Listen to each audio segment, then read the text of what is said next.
وذكر فإن الذكرى تنفع المؤمنين. الحمد لله رب العالمين والصلاة والسلام على رسول الله وعلى آله وصحbihi ecma'in amma ba'd. En birinci kardeşlerimi salamlayıram. Esselamu aleyküm ve rahmetullahi ve berekatuhu. Ve elhamdülillah kardeşlerimiz istediler ki hatırlatma eləyək ve həqiqətən də möminlərə hatırlatma etmək həqiqətən də möminlərə fayda verir.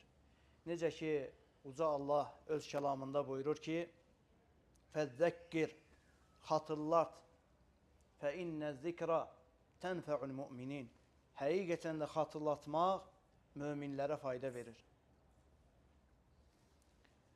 Və elhamdülillah hatırlatmaq istədiyim həm qardaşlarıma, həm də özümə bir neçə məsələ var. Onlardan birincisi, təbii ki, hər zaman olduğu kimi bütün nəsiyyətlərin başında gəlir hansı ki, o da təqvadır, Allah subhanahu və teala'dən qorxmaqdır.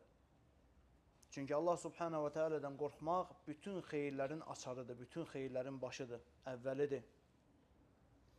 Çünki təqvanın, necə ki alimlər tərifini veriblər, təqva Allah subhanahu və teala'nın əmirlərini yerinə yetirib, Allah subhanahu və teala'nın qadağan etdiyi şeylərdən də çəkinməkdir, təqva budur. Və necə ki Allah subhanahu və teala ondan qorxmağımızı bizə əmr edib. Və Allah subhanahu və teala buyurur ki Ya eyyuhəllezine amenuttəqullahə Ey iman edənlər, Allahdan qorxun. Və Allah subhanahu və teala bu ayədə əmr edir ki, ondan qorxaq. Ya eyyuhəllezine amenuttəqullahə Allahdan qorxun, əmrdir burada. Və sonra ayənin davamında Allah subhanahu və teala əzəmətli bir kəlam deyir. Və istəyirəm ki, təqvadan kənara çıxıb bu məsələyə toxunaq. Çünki çox mühümdir. Və necə ki biz bugün həmən gündəyik və bu günü adlandırırlar 1 aprel aldatma günü. Hansı ki deyirlər ki, bugün aldatma günüdür.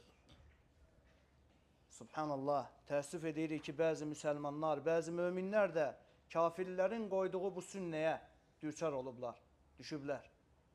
Görürsən ki, onlar da bunu tətbiq edirlər. 1 aprel adam aldatma günü. Allah subhanahu və teala'ya sığınırıq. Bu cür rəzillikdən, yalan danışmaqdan, bu cür alçalmaqdan Allah subhanahu və teala'ya sığınırıq. Allah subhanahu və teala özündən qorxmağı əmr etdikdən sonra deyir ki Ya eyyuhəllezine amenuttəqullahə və qulu qavlə